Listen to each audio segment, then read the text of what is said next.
Welcome to Croc and Hawke Reviews. My name is First. Yeah, I'm fucking right. I am Hawke with my lovely co-host, Croc. Truly a tactless crocodile. Why are we here? Just to suffer. I don't know if we can use the same joke twice in a video. That's why you're cutting it around. I can't have too many cuts. Nope, you gotta make the cuts. All right. The reason we're here is to review a movie called Cobweb. And it's not Granny Prawn. Unfortunately. It is a horror movie released in July. This year. A great month to release a Halloween movie. There's it on Halloween. Jack-o'-lanterns everywhere. Literally everywhere. There were so many pumpkins in this fucking movie. Never saw it advertised. Yeah, well, I saw an advertisement for it, and I'm like, oh, I think Laura would like this movie. However, it is nowhere near Halloween. So September 1st. What did you think of the movie, Leif? It's very stylized. Did you like it? I enjoyed it. Yeah. I liked it as well. There was definitely a lot of definitive decisions when it came to the looks of things that I really liked. What do you think? And I'm gonna hit this out early. What did you think of our protagonist? The little boy? Yeah, Peter. Crazy. Crazy? He definitely was. What? Don't say nothing. He's a crazy little kid. Crazy little kid. How do you think he did in this movie? Oh, he did well. Yeah, right? He did well. Okay. Because I thought he did pretty well. Because I'm sure child actors are really hard to work with, really hard to direct. But I think Peter did. Actually, I have his name. Woody Norman. I think he did a particularly good job. A surprisingly good job. Because typically, when it comes to movies, I just write children off. Because like, you're going to be upset at a child for acting poorly, when not even like a lot of adults can act well. Our support characters, the mom and the dad, Anthony Starr and Lizzie Kaplan. What do you think of them? You think Anthony Starr plays a good crazy person? Yeah, no, he's definitely got that look down. Yeah, probably gonna end up being typecast. Well, yeah, that's the other thing I was kind of like thinking about, because I was looking at his like some of the other stuff he's done, and it's not really a lot of big things. Yeah. And I would definitely argue that The Boys is obviously one of them. Yeah. That he's gonna be most well known for, and then to follow that up with like this movie, I was like, I hope he doesn't get typecasted, but at the same time, like, I feel like it fits really well. It does fit well. He does play a pretty well crazy person. Yeah. Or you would seem to think that they're crazy. But so Lizzie, the mother. Yeah. What did you think? I don't know. Not the best actor. Not the best actress? No. I mean, There had to be a weak character. It's probably her. damn. You would vote her out? I'd vote her out. She's the weakest link? Yeah. Oh, shit. And like the kid acted better than she did. Do you think little Woody acted better than her? Yeah. Damn, that's harsh. I mean, like, I think honestly, I think she did a relatively good job as playing like a very neurotic person. Yeah. Like, because I think I said like during the movie that it was like a grown-up Wednesday Addams, but without the spine. Is what it felt like. She said like, because like Wednesday Addams has like that very specific cadence and like the way she uses words. Yeah. But yeah, no, I think that is this actress. Well, this actress, this character. And I wouldn't be surprised at all if the director went up to her and was like, Wednesday Addams. However, she is way more neurotic than Wednesday Addams. So, so when we start, the Miss Divine character. Yeah. Um, It's funny, her name is Divine. yeah, Cleopatra Coleman Mm-hmm. is her name. Yeah. How do you think she did? She did okay. Yeah. Yeah. I mean, she was just there to be worried and try to swoop in. Try to swoop in. Swoop in on what? Mm. Well, I mean, I think she did a pretty good job. Nothing I can really complain about. I mean, like, there's some things that are like a little weird, but I think that more pertains to like, the story and the writing, Yeah. as opposed to like how she acted for the as the character, Mm-hmm. which I think is good. The director was Samuel Broden. Samuel Bowden. I looked at his stuff as well, and he did not have any significant directing credits that I could see. I thought this was his first one. Yeah, well, I mean, it's like he's done like some other things. Mm-hmm. One of them did catch my eye, and it was like Batman Ashes something, and I'm like, that's really weird. I don't. We might have to watch this movie because the premise sounds kind of weird. So I don't know if it's a fan movie per se, but like if we can get our hands on it, I definitely want to watch it because like I just want to see what someone else would do with it, you know. So this is Samuel Broden's like first big movie, and then we have like Chris Thomas Devlin, and I looked up his writing credits. He's the actual writer, and also nothing very big. Mm-hmm.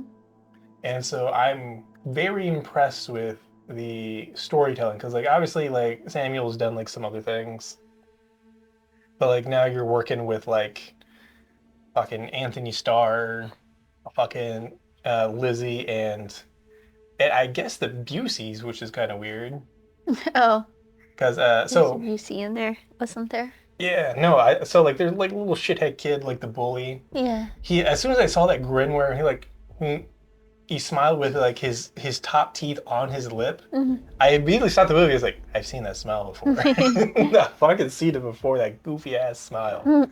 And sure enough, Starship Troopers where I saw it with Gary Busey, I want to say.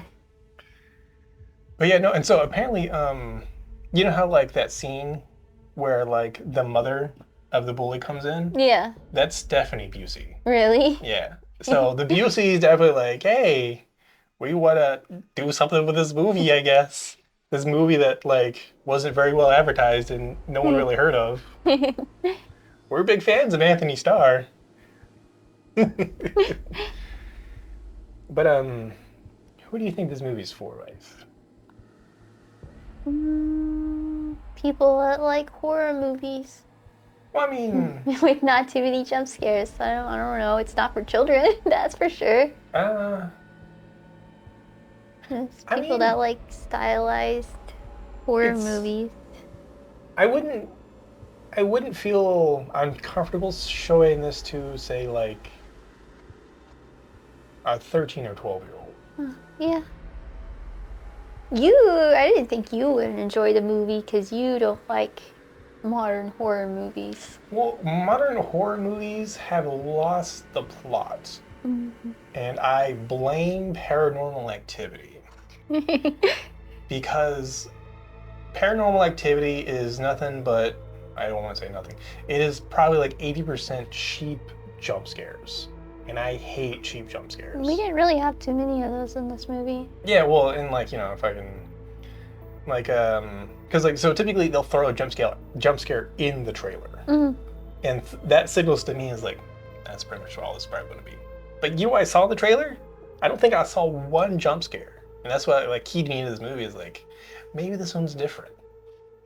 And you know what? Pleasantly, what's that word? Surprised? No. Pleasantly pleased? No. Pleasantly plumped? Fucking who's plumping me, wife? You plumping me, woman? I don't know. It's where you're like, yes. Starts with a C. It's not convoluted. It's like in that But either way, I was correct. Pleasantly found myself correct that there wasn't too many jump scares in this.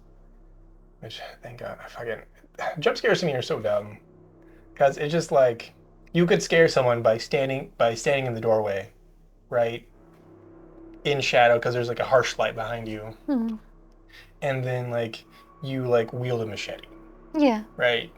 And like that's something like someone could just like be walking down the hallway and see that and be like, oh shit, you know? As opposed to like a child could be hiding behind a corner and go boo, Yeah. and that's all jump scares are, and I hate it. It's What so about when you cheap. get scared by two male women and a Jehovah's Witness? You know, well, it's just a cheap jump scare. Getting jump scared by life. Sheer coincidence. But no, what I really liked about this movie is it was probably like 60 to 80 minutes of buildup of tension. You have like this small little incident. It's like this thing that happens, right? And you're like, the fuck is that? And then it just gets worse and worse and worse. And like he's very good at maintaining that. Like he'll give us moments of like brief levity to like let us breathe, right? But then like the tension still keeps rising after that. But yeah, no, I feel like he's very competent. He the proportions of things are weird. So for instance, like his room, massive. The house on the inside, massive. Yeah. But and so I think this is a really signal to us that this is a story told through Peter's perspective. Because there's not too many times that we cut away from Peter's perspective. Like the only time we really do is to give us necessary information. Say like the principal talking to like the teacher about like oh, this is a weird family. And so I think the storytelling here is very competently done. And you describe this in one sentence, this movie. Could be a live action Coraline. Live action Coraline? Okay. Yeah, no, I can get behind that. Get behind that. Mine would be inverse horror Rapunzel. As odd as that is, it's inverse horror Rapunzel. Which we'll probably get into spoilers. Standout moments for you, wife? Parts that you really liked? Parts that I liked or parts that I want to shit on? Either way. Well, maybe not start at the end of the movie. I mean, we can. I think when they finally figured out what's in the walls, it just got weird. Yeah. It just got like weird CG, just weird pacing. It just got weird. Well, I mean, like, I remember during the movie, you were trying really hard to be like, she's supernatural. No, what I was trying to say, is she supernatural or is it the kid's imagination? Yeah. Like, swear on the fence. Like, she seems supernatural. She's crawling on the fucking walls and ripping people's heads off. Ripped an entire torso in half. But then we also know that he has a very wonderful imagination. Yeah. Which is what she said so many times in the movie. Yeah. Which is essentially what I was assuming that, like, since like the majority of this is like his perspective, is that like there's like a schlocky scene of like fucking a dude walking with like his head cut off. Yeah, or like Miss Divine walks by a torso, like a body fucking ripped in half and doesn't even bat an eye like it's not ripped in half. Yeah. Like, okay, there's blood all over the table because kid poisoned his family, but like, it's like the bodies weren't horribly mutilated. Yeah. For real, and like, I don't know. Well, and so like I think for like say like the dude walking to this hitch. I think that's just more like he had his throat cut Mm-hmm. and he was probably like walking, but like there's probably like a lot. It was probably more like his esophagus was torn out, Yeah. and so for a kid to be like, oh my god, it's fucking, Yeah. he got his like head torn off. So is it all from an imagination perspective? Because you mentioned the rooms and stuff being bigger from his point of view. Because when you're little, everything seems bigger. Yeah. But in the classroom was normal. From Mr. Vine's perspective, the house was small. Yeah. Like it was a normal house or a normal kitchen. Nothing was super huge. Yeah. Well, I mean, like I think that would have been a good um, like perspective shift Mm-hmm. of like when we first see like the thing in the walls, the Mm-hmm. spider. Yeah. You fucking like it seems like you're like a demon to us. Yeah. But then like when Divine comes through, everything's like obviously things are fucked up and people are dead. Yeah. But it seems a lot more normal. Yeah. Kind of thing. I think that would be a really nice thing to see, like that perspective shift.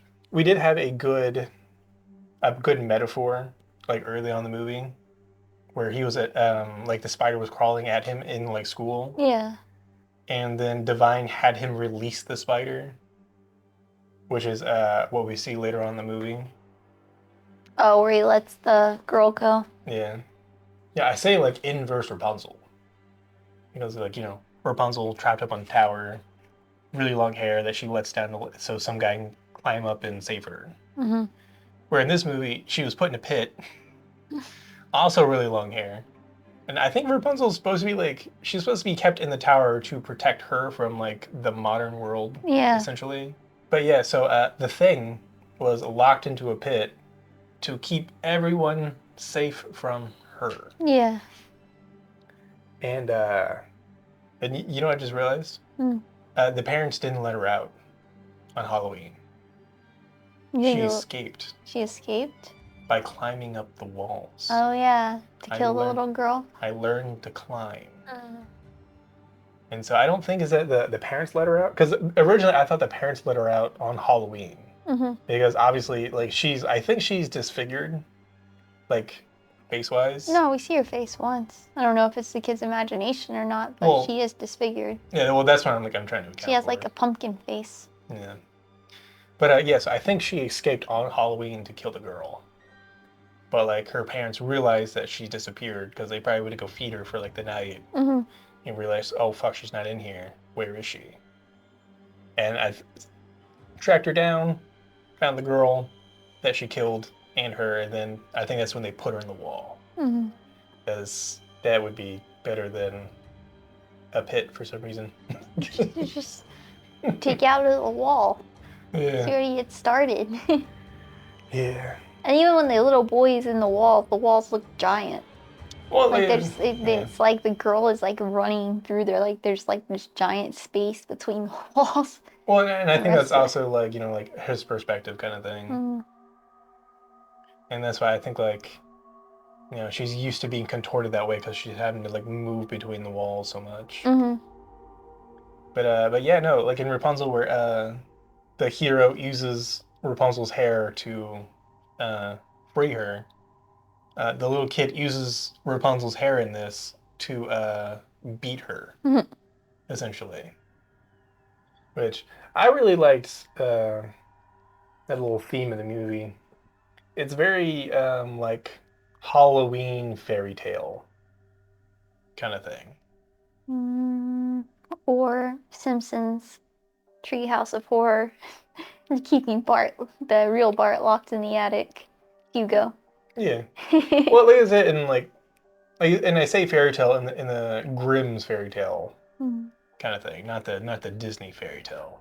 Well, and so like there's like almost like a little bit of there's some really good misdirection in this movie because obviously Anthony Starr is really good playing a psychopath or a person who's may or may not be psychopathic. Yeah. Which even in The Boys, that's like the whole thing there is like, when you start out, you're like, oh, it's Superman. And you're like, oh, wait, he did what? Yeah.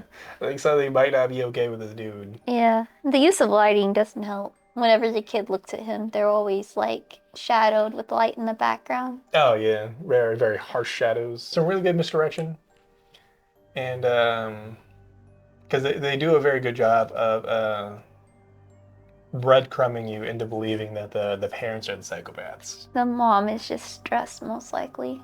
Yeah. They've been keeping up that girl on the wall for like until she was a teenager.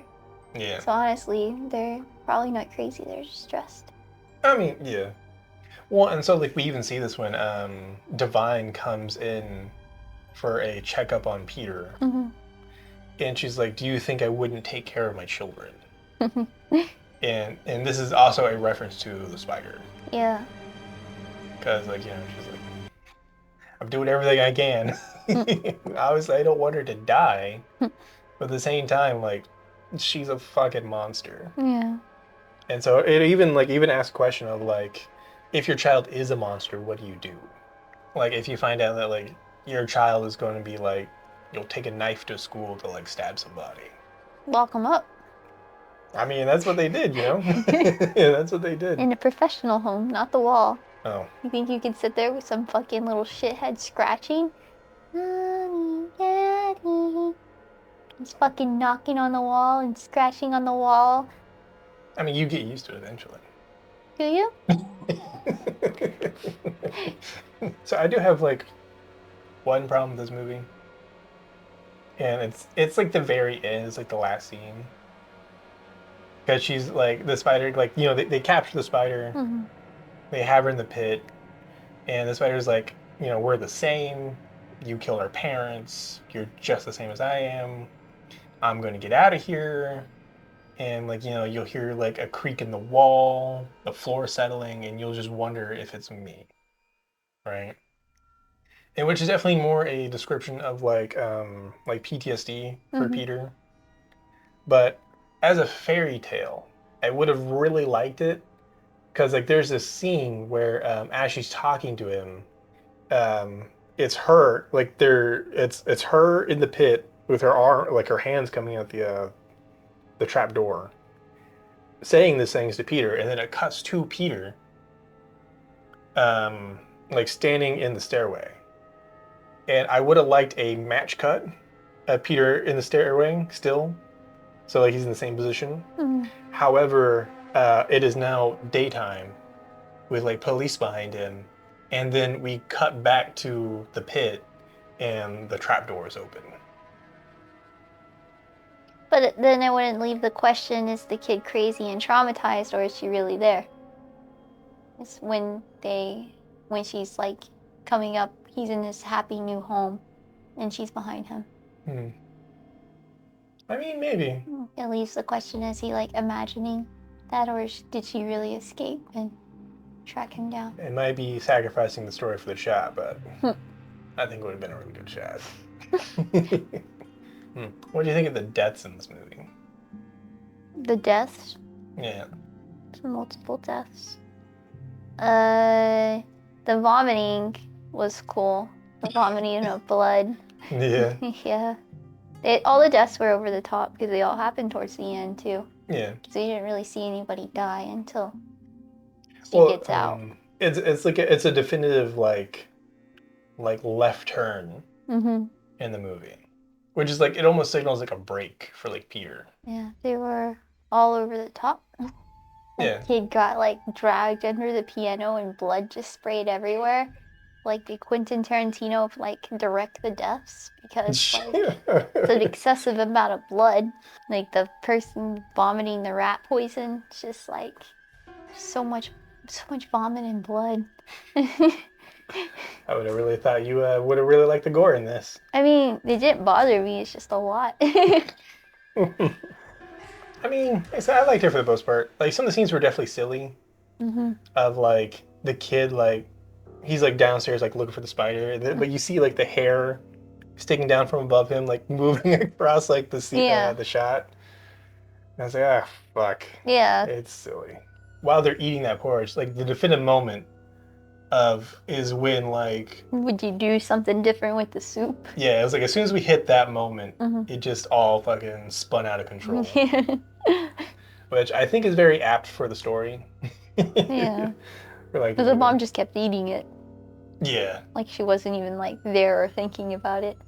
And I like the fact that like even like the spider's story to Peter makes sense from like that perspective. Our parents are going to kill you because they'll kill me, just like they killed our sister. Yeah. You can find her body out in the pumpkin patch. That guy can tell you exactly where to dig, and you know, sure enough, he finds a body. I know there's like a little bit of questions of whether or not the parents actually did kill her. Which I think to me, it's pretty obvious that she's the one who killed the little girl. Yeah. She even calls that little girl like our sister. If that was true, that missing girl would be from their family. Yeah. And that, like, you know, when the principal and Miss Devine are talking, they'd be like, oh, well, they lost a child on Halloween. Not some family lost a child. Yeah. Anything else, wife? No.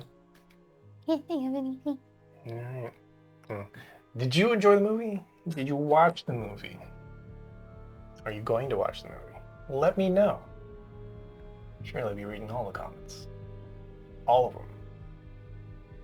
But yeah, like and subscribe and all that stuff. And what are we going to do next, wife? It's Tavi's flying auditions. Tavi's flying auditions? Yeah. We would never record throwing Tavi out a window.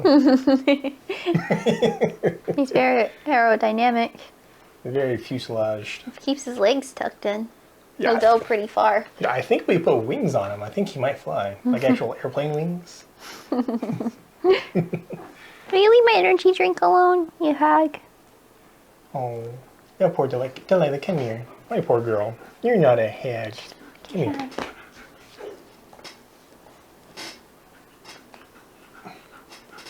You're not a hag. My poor Delilah. Mom's so mean to you. Yeah, Mom's so mean. I know you're just jealous of the Delilah love that I get. No. You've always wanted the love of a big dog. I got this wiener. It's more than enough love. You're missing about, what, 55 pounds of love? She won't cuddle you. She does cuddle me at night. No, she doesn't. Yeah, she'll lay next to my feet. That's on your feet. Yeah. Does not bite you. What's the She lays at the end of the bed no matter what. That's by her. All right? Huh? That's by me. And guess what? When I'm on the couch, she gets up there. Yeah, right. I've never seen it. Yeah, because when you're not home. When you're not here, that is a totally different dog. It's your toy. Can you sing? Sing, Delilah. Sing. Come on, do it. Sing. Ow. Come on, sing. Ow. Let me say another one is about you being here. Say ow. Come on, say it. All right. By the way, did you do something different with your beard? What makes you say that? It's looking a little pointy. Pointy? You look like a little bit of a pirate. I'm transitioning into pirate Daniel life. I'm not sure I can support I hope that. you're ready for it. I expect you to speak with an accent for the rest of this video. No. Yeah, Pirate Daniel. Absolutely Let's not. do it, matey. No. Come on. Matey? Let's do it. Disgusting. Come on. I haven't been a pirate in 7 years. Let's do it. Say it. No. Say it. No. Arg. Darn. Do it. I refuse. You gotta talk with a pirate accent for You the can't rest peer of pressure me, woman. the loser. Only winners talk with pirate accents. Loser? Yeah. Man, what a Such a- tactic, trying to call your husband a loser. Such a loser. Fuck, I'm putting all this in. Go. Like, do listen it. to this emotional abuse. I want this in the divorce court filings as evidence. Pirate accent. No. Go. No. Go. No. Do it. I wouldn't give you the satisfaction. Was there any satisfaction to be gotten, wife? Is that what you're going to say? I don't want to hurt your feelings. So It's like I know just... this script of your brain so easily. So let's just... The most well-read book I've ever read. Let's just do... It's 2 pages. your- Yeah. How'd that make you feel? No, well. No, not well at all.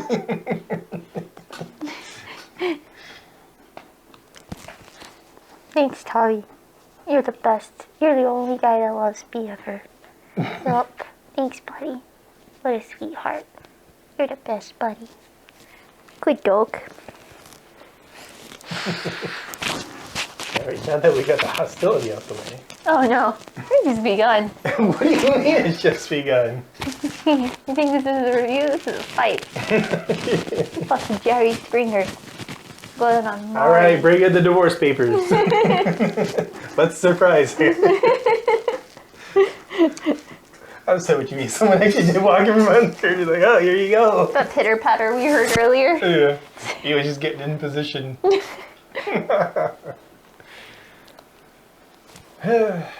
Alright.